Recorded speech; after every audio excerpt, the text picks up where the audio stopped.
to cover today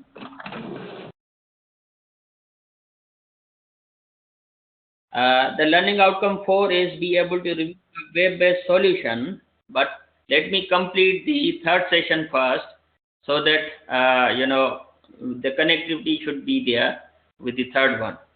So few remaining slides from the learning outcome 3. So SQL, most important, which will provide you the connectivity, the data for your web development using any programming language, the scripting language such as PHP, and it will help you. It could be helped with any particular environment, and then your website would have been done, and possibly your SEO would be helpful to promote your site, and certain constraints like web design, web development should have been considered. So after the SQL,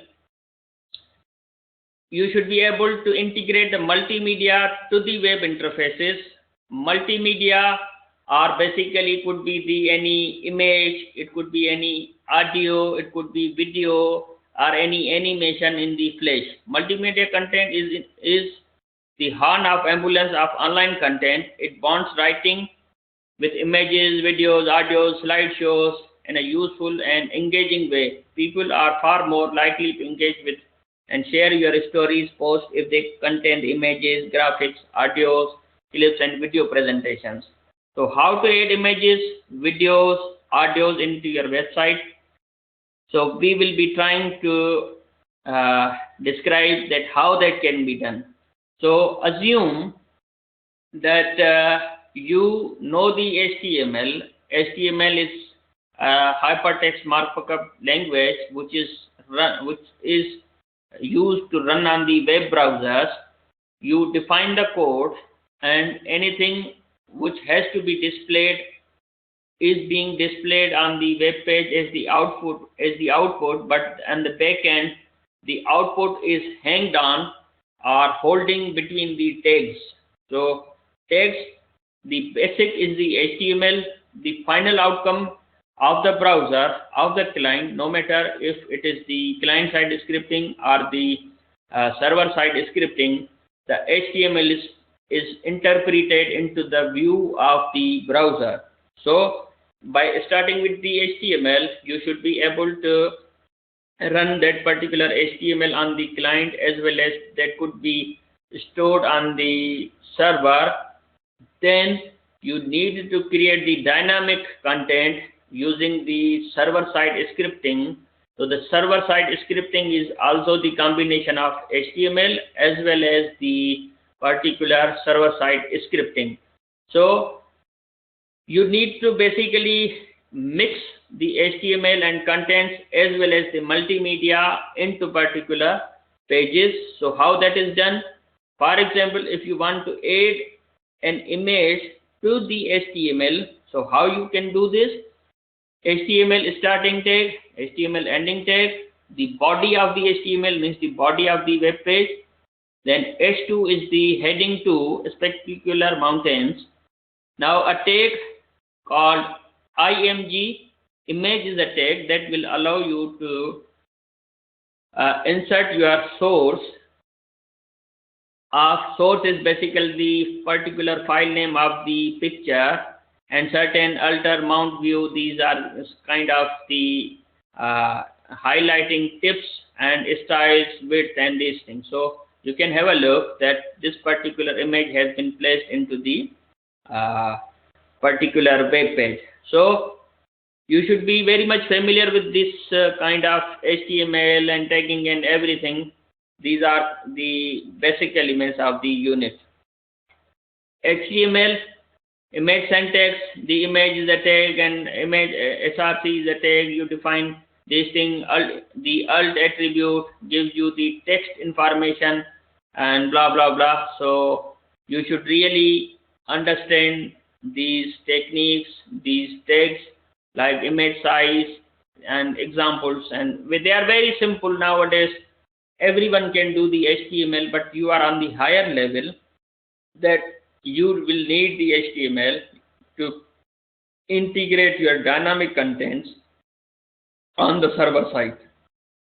So images, some examples given here, and then certain summary of these images, text, attributes, and then adding videos. For example, video is a tag that width, its source, its content, its types, how it works. They are basically, when you are using a video into your page, it means basically you are embedding the video using the tags, and you can use the attributes like autoplay, the size, the other attributes related with your video that is to be shown, like YouTube that you view. What happens, a video has been embedded into the window, into a particular using tag, using a weight, and you watch the video in a frame, in a size, on a page basically. Audio, you can also use the audio controls so that you should be able to listen the audio from your page using the audio control. So audio controls is the tag, source is particular this, then source is defined using the particular file which is MP3, which is stored on your server, which is pointing to the server and will be played to the user using particular control. Then other techniques, you can use the sliders, you can use the campaigners, you can use the wow slider, the visual light box. They all are the used for image rollers. So the purpose is you should be able to understand the multimedia techniques that will allow you to insert your multimedia contents into the web browsers. So certain other master slide, responsive jQuery, WordPress, image slider. So all those contents, if it is audio, video, or interactive kind of images or anything similar to look like a multimedia content, should have been placed using certain way. Now next is web service specification. We discussed the service-oriented architecture in learning outcome 1 and learning outcome 2, that there are certain web registry, the service provider, the service consumer, they interact with the users, they interact with everyone using the certain protocols. The service description is stored in the using the web service description language, WSDL. SOAP is a protocol that allows the communication between the service provider and the service user, as well as the UDDI is the registry, Universal Description Discovery Integration. They are UDDI, basically the registry where you store the services. A web service is a concept when your one web server is not sufficient to provide the more functionality, or maybe sufficient, but you should not hold or own or keep the service or the server all the time, but only use it whenever you need it, like a utility. So some specifications of the services may be like a models, meta models could be used in the web service, repository, messaging service, authorization, network identity, user interface, workflow. These are kind of the related terms which are used for the web services. The web service specification is basically, there are a variety of specifications associated with the web services. So in connection to the topic of the web services, we discussed in the last more and more specification terms and technology, the concepts are there which help you to promote the web services in better way for different purposes, no matter if it is simple or there are certain more interactions or the the technical requirements are involved. Publishing a web service. Publishing a web service is basically you have a triangle of the service-oriented architecture where you store the list of services. On the one end, the user searches the particular list of services, and after searching, the user or consumer knows about the or discovers about the particular web service as well as the service provider wherever it is located. So you need to publish the web service into a service registry. It can also be known as a business service, and you know the endpoints wherever the service is stored. And obviously the web service description file describes about the service. So you are dealing with the registry, you are launching the web service explorer, you need to store the web service. This is about publishing, but obviously you should be able to understand and the programmatic nature of the web services, and then you can publish. However, the publishing a website is the step that needs to be carried out for the purpose of registering your service. Publishing a business service using simple options. So you need to go through particular framework. The framework, for example, can be, let's say, Eclipse. Eclipse is a framework, the IDE, integrated development environment, which allows you to create a web service in the Java, and after creating a web service, it allows you to create a registry, it allows you to publish a service, and then you will have a list of particular web services.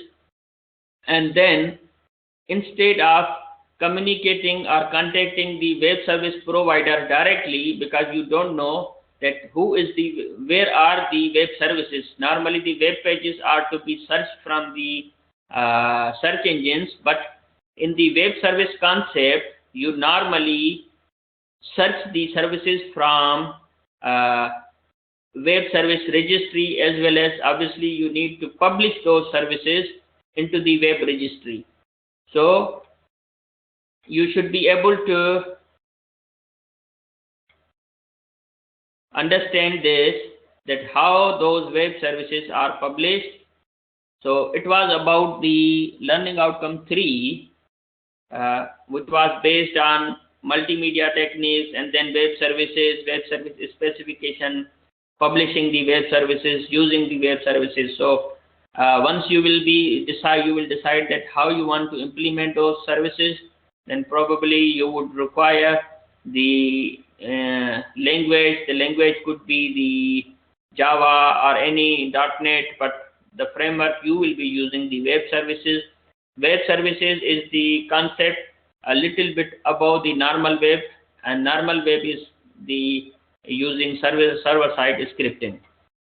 Now let us go to the session 4. The session 4 is on be able to review a web-based solution, some discussion about the implemented technologies and their appropriateness to solve the business problem.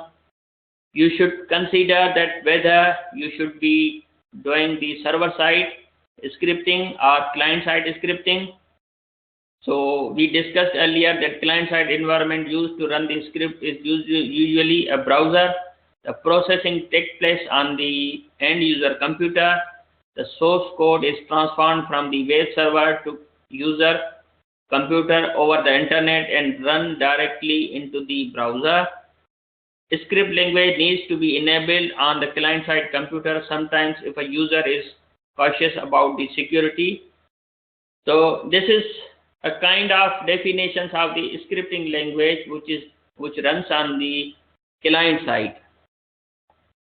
As I already explained earlier, that HTML is the language for the browser, and it interprets the output of the HTML into some graphical user interface, and the client-side scripting is an addition to the client-side script or the user interface which runs on the client computer to give the additional content. The server-side environment itself runs the scripting language on a web server remotely. A user's request is fulfilled by running the script directly on the web server to generate the dynamic HTML pages. The HTML is then sent to client browser. It is usually used to provide the interactive websites that interface to databases or other data stores on the server. This is different from the client-side scripting, where scripts are run by viewing the web browser. So usually in the JavaScript is the client side. The primary advantage to server-side scripting is the ability to highly customize the response based on the user's requirements, access rights, or queries into the data store. So, as we discussed earlier, that your implemented technology and their appropriateness depends on that how you solve the business problem, where you will need the server-side script or where you will need the client-side script. Depending on the nature of the script, you need to select the script, you need to select the architecture, whether you will be using a database or it will be the dynamic site, how you will be uploading your site and where you will be uploading, what issues will be there. You need to consider everything for your development. Explaining the importance of layered architecture for the web development, as I explained, that your choice should be the reason to select particular layout of your architecture. If you wanted the dynamic content, then you need to select the environment which can be based on a programming language of the server, for example PHP. And if you wanted the PHP to run on a server, then you would require a web server. Possibly Apache is a web server, so your web server should run all the time, which will be responding or executing the PHP code, as well as in parallel your database is also involved and your database needs to be managed as well. The concept is layered architecture. The use of the layered architecture in your business is basically which will increase the flexibility, maintainability and scalability. If you want to store lots of data on your server into the web pages using the PHP, then it will be very difficult to create. For example, if you have the data of 100 employees, then by mistake, if you are not using the database itself, then you will need to create the 100 pages and store the information into 100 pages. However, if you are creating a layered approach will be an additional layer of the database into your implemented web server or business problem. Then the information of the employees would have been saved into the database, and dynamically whichever the employee you required information from the server will only be accessed. In a layered architecture, we separate the user interface from the business logic from the data access logic. So separation of concerns among these logical layers and components is easily achieved with the help of layered architecture. So it is your responsibility to select the layered architecture, and multiple applications can reuse the components as well. As the reason, if your data is stored into the web pages only, then obviously you will have difficulty in accessing the particular data by different users. For example, if you want a Windows user interface rather than a web browser interface, this can be done in easy and fast way by just replacing the user interface component. All other components like business logic, data access, and database remains the same. So, if you have a web server, if your data stored is in the database instead of the web pages, then you can display the information of, for example, the employees into a web browser. You can create a form-based application that can access the information of the employees into the form by retrieving the data from the database server instead of interpreting the web pages. If you didn't use the multi-layered architecture in which there is no database, all the information is into the web pages, then obviously you will not be able to extract the information from the web pages for the purpose of multiple user interface, and it could be like a web page, it could be the form, it could be the mobile application, or it could be the input to any new page. So consideration of the layered architecture is important for your business solution. Layered architecture enables teams to work on different parts of the web application parallel with minimal dependencies on teams. So obviously, if you have the layered architecture, then it will create an ease to every developer. If the data is stored, if the data is stored not in the layered architecture, only the pages are there, then obviously the data management will be difficult, the view will be difficult, and the business logic will be difficult to be maintained by the different type of the developers. If it is in the layered architecture, then you can dedicate the work of the web design, the user interface, to a graphics designer. The business logic could be dealt with any particular developer. However, you can you can allocate the task of database creation to any database administrator, so that using the layered architecture, all the work would be able to be done into a team. It is only possible if you are doing the layered architecture. The layered architecture enables develop loosely coupled system. The components are basically loosely coupled. There is no any dependency of one layer on another. You can work on independently. Different components of application can be independently deployed, maintained, and updated on different time schedules. As discussed earlier, if database administrator is working on the database, then he or she can carry on updating or any of the operations on the database without affecting the other layer. Layer architecture also makes it possible to configure different levels of security to different components deployed on different boxes. So layered architecture enables you to secure portions of application behind the firewall and make other components accessible from the internet. So if one application is containing everything, or one layer is containing everything like a data, content, and everything, then possibly it will be difficult to secure the content.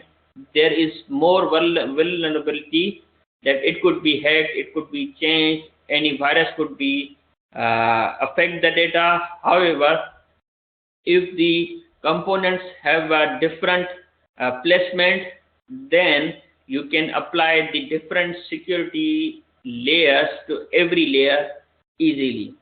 Layered architecture also helps you to test the components of independent each other. Obviously, within the layered architecture development, each component can be tested individually. Now,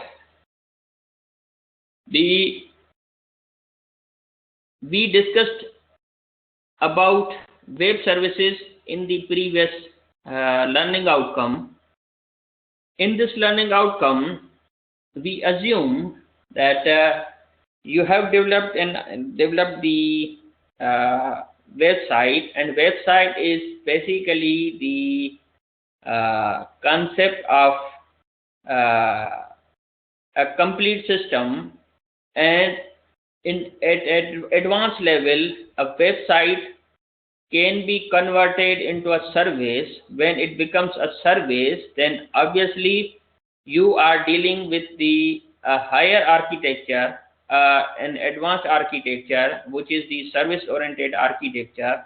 Your normal web server is hosted somewhere, while if you consider that architecture as a service, then you need to deploy your services at some registry or UDDI where you list your services, and instead of when a customer or consumer tries to use the service, they will not directly communicate with the service provider, and even they don't know that where is the service provider, who is the service provider.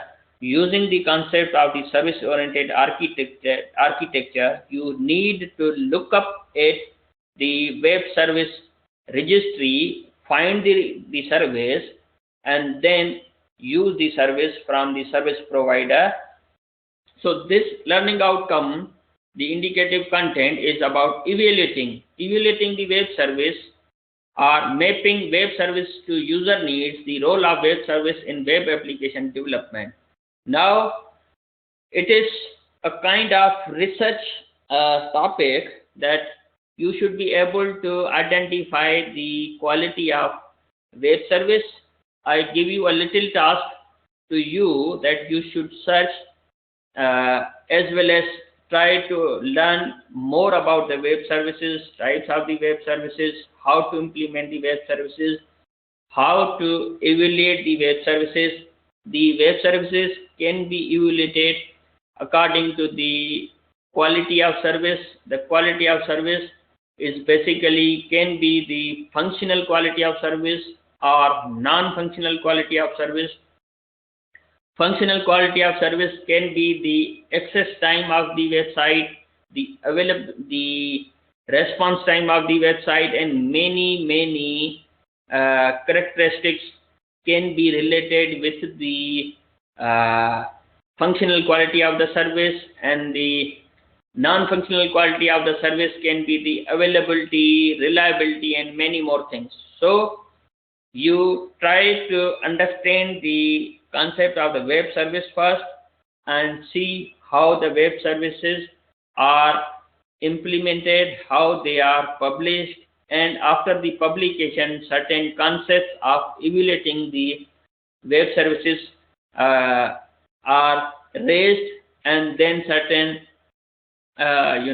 characteristics or certain standards are defined that how you can evaluate the web service, or maybe you can evaluate the or test the normal websites first, and then try to go through the searching keywords on the search engines for the different articles, that what is the quality of service, evaluating the web service. Now, the next is reviewing the search engine optimization practices, success criteria for search engine optimization techniques, accessing SEO practices and their suitability for specific web applications.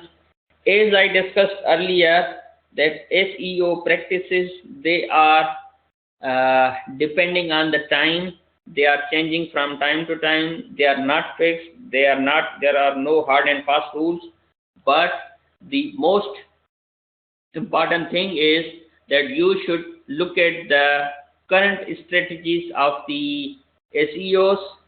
For example, this link is basically helpful for you to understand some of the important SEO practices, techniques, and their suitability. So, like here, search engine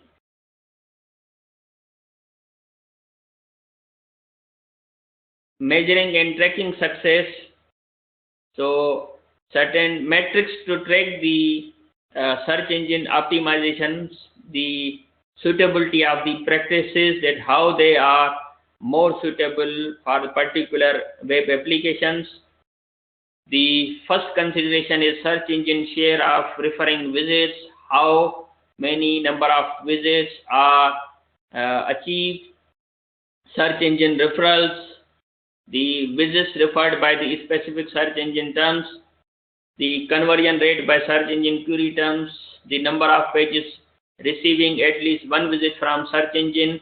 So there are not only this particular link, but you can find lots of current strategies into on the web about the how the SEO practices are being achieved. Like in this article, if you did some certain SEO practices, then you will be able to know that how it worked, how many searches it improved in the search engine, how many referrals you got in the search engine, how many visits were done by different websites, did the particular search engines added your websites into their database, and how they were queried, and there are page visits. So these kinds of concerns are important, but not limited to these 4 or 5, but the variety of practices, their review, their accessibility, the evaluation are more and more. You should try the different according to the time and the nature of your research. Reflect web application development methods.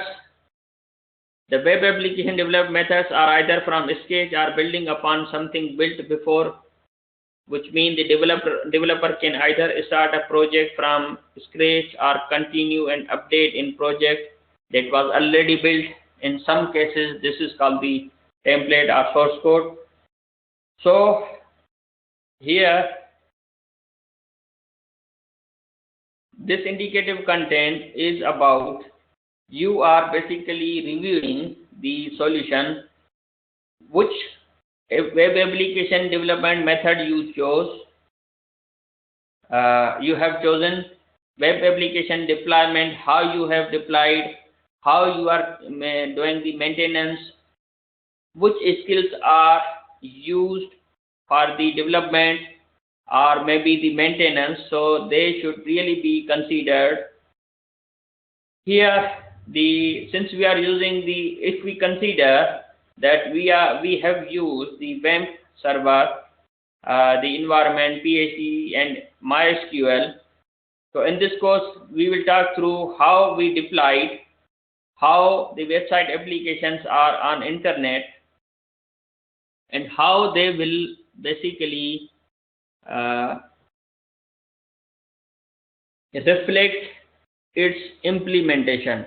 Whether the methods used are working fine, the deployment the deployment process is okay, are they well deployed, how you will be carrying out the maintenance, which skills will be required for the development and maintenance.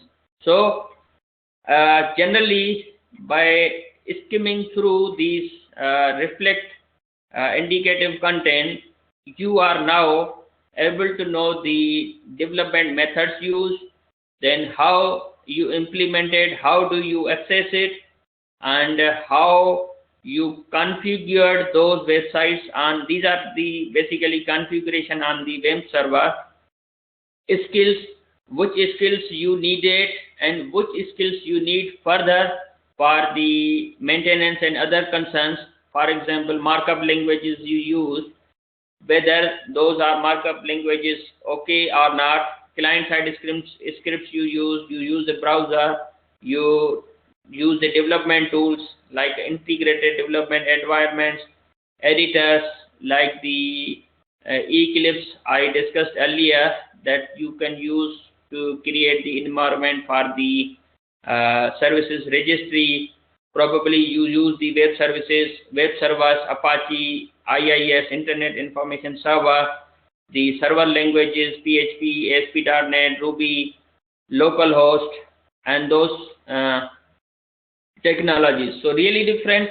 Once you implement it, you should be able to review, you should be able to evaluate, justify your use of technologies, then reflect, come up with your conclusions that which methods, how you implement, deploy it, and how you will be maintaining, whether the maintenance is okay, the skills required are sufficient. So overall review of the web-based solution is involved here. So it's all about the learning outcome 4.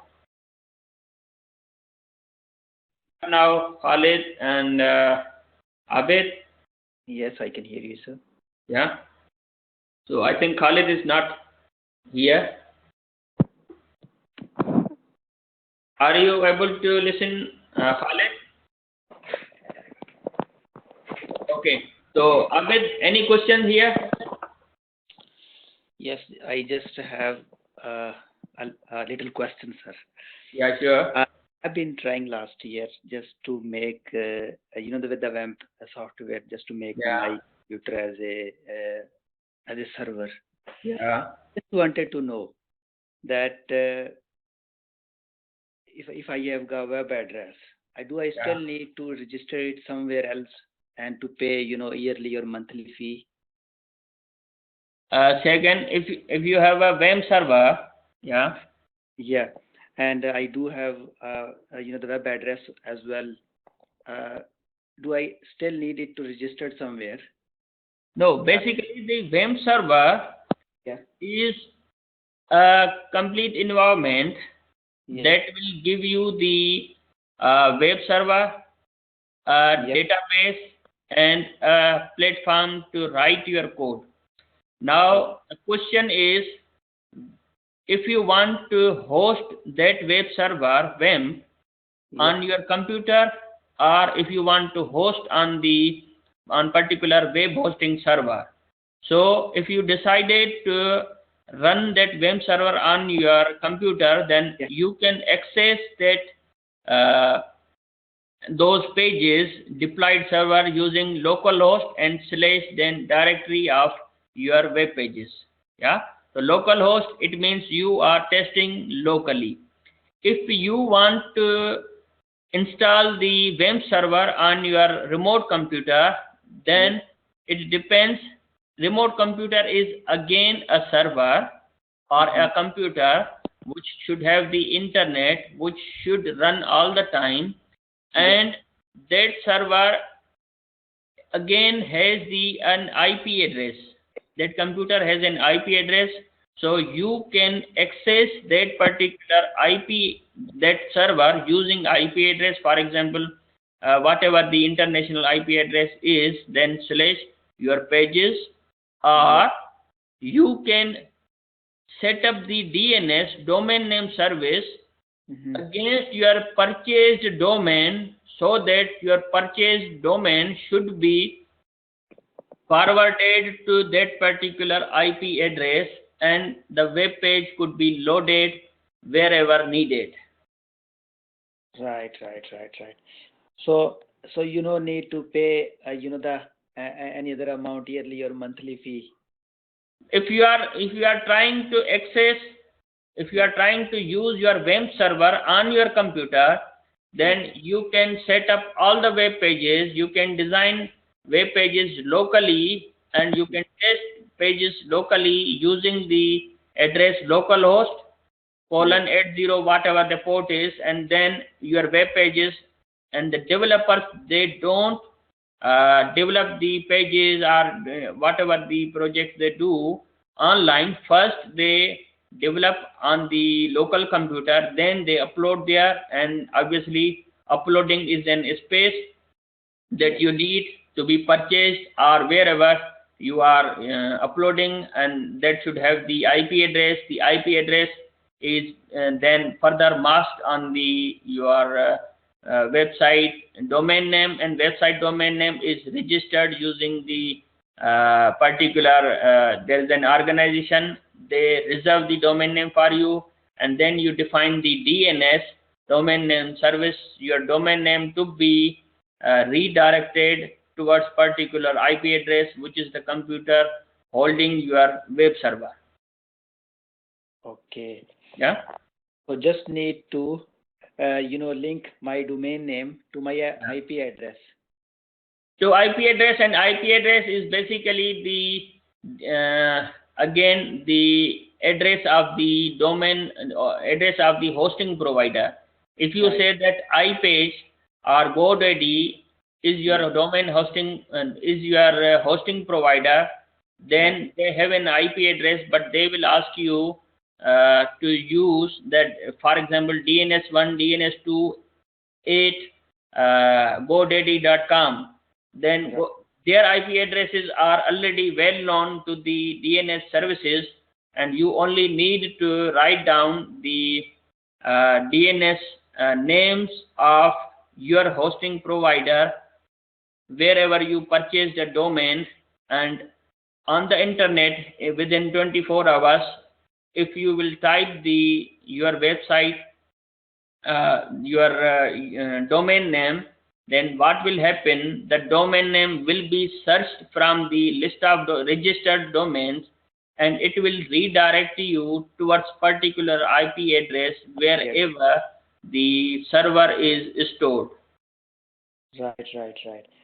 Yeah. I just want to know something about, just like GoDaddy website you are talking about. They will keep charging me yearly fee, or you just need to pay once and register your domain name? No, that really depends on that how long you need their hosting. Right.